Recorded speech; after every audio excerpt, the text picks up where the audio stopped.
Welcome back to Emotional Mojo. Our next guest has some things to get off her chest, okay? Melanie Young's life took an unexpected detour in 2009. She went to a place she refers to as Cancerland, and she's written a guidebook filled with tips and insights to help newly diagnosed women, and frankly, a lot of other people too, to get motivated, right? Absolutely. And to see the best parts of their life and kind of reframe it as we talked. Welcome to the show. Thank you. It's great to be here. Now let's show this book here. It's Getting Things Off My Chest. Very catchy title. What does it mean? What does the book mean to you? It's a double entendre. Ah, I am a breast cancer survivor. I had a double mastectomy with reconstruction, but I also carried this in my heart as a secret for almost 3 years. Wow. Because I run a business, and I didn't want to tell anyone for fear I'd lose all my business. Yeah. And I also had a lot of emotional weight on my chest. I was very stressed. My father was diagnosed with cancer and died during my treatment. And I finally turned to writing to unload and have a creative outlet to share and get it off, and vowed if I survived this, I would write a book to help other women get through it. Because you said there was no book There like was yours. really no book like this. There were books on breast cancer that weighed this much and you couldn't carry, and there was one good beauty book because I really wanted to look beautiful. But I couldn't find what I call in marketing the 360 approach to managing cancer in something that you can actually lift when you've had a mastectomy. Sure. And this book covers it from how to prepare, what you need to think about financially, the business end of it, to making smart decisions, asking the right questions, taking better care of yourself because you need to, not only during but after, and how to look and feel your best. But the tone of it is much like you. It's very witty and upbeat. It's not this downer book.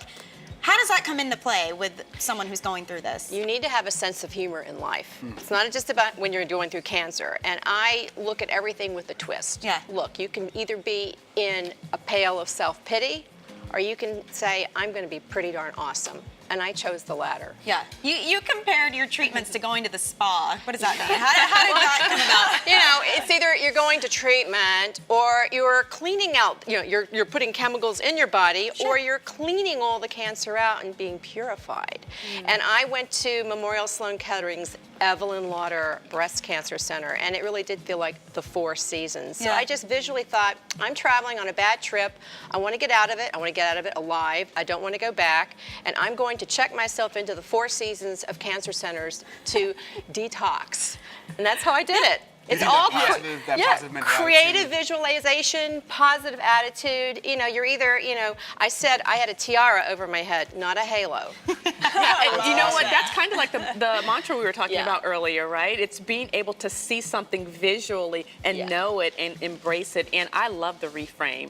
You've totally reframed cancer and made it into something where you can live your life and just really experience every moment. Sure, and of course, there are rough patches. It is a bad disease. It's a terrible diagnosis. Sadly, some people don't make it, but you have to live your life. And I was determined not to let cancer confine me or define me. And that's what I really communicate in this book, how to make decisions for you. You may not have decided that you got cancer, but you can decide how you want to live and how you want to treat yourself. And what I learned in this really translates to women, all women. I learned from this how to live my life better. I am less stressed today. I'm more fit. I have more energy. Some people say I look 10 years younger. And I learned all that by applying it during my treatment to stay healthy. Melanie, I have a quick question for you. Sorry, just real quick. You said you were scared in the beginning because you ran a business. What have you seen? What's been the biggest surprise to you for being vulnerable and putting your story out there related to your business? Oh, that's a really good question, and it has two sides. Most people said, wow, I can't believe you didn't tell me. And one client said, oh, I would have been nicer to you. Oh my God. I was like, well, why were you not being nice to me in the first place? Why does it take something like that? What I actually did is I decided that anything that was upsetting me and causing me stress, I no longer wanted to deal with, and I actually closed part of my former business and retooled and refocused to make it more manageable for me.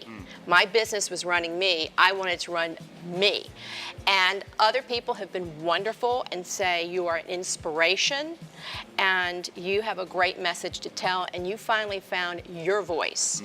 I was a communication specialist writing for other people, putting their voices out there. This is my voice, and I share it with other women. And you share 5 commandments for people Yes. because it can be overwhelming at first. And we have them, we have the list, but can you just tell us maybe which one you think that is the most powerful to you? Wow, well, I'm going to say 2. 1, understand how you're going to pay for your treatment, because I Sure. went in saying, I don't really understand my health insurance. And 2, organize your files, make lists. I live by checklists. I had a list for the doctors, I had lists of questions, I had tips, and that's what I outline in the book. If you can't bite it all off, make lists of 5 things you want to do today. Sure. 5 things you want to accomplish and do it. But ask all questions. There's no silly question. And with cancer, it's not just how am I being treated, but how will the treatment treat me? Sure. And how do I manage it in my day-to-day life? Be informed, be proactive. Yeah, be Thank you so informed. much for sharing that message with us. Thank the book is you. called Getting Things Off My Chest by Melanie Young. Make sure you guys check that out.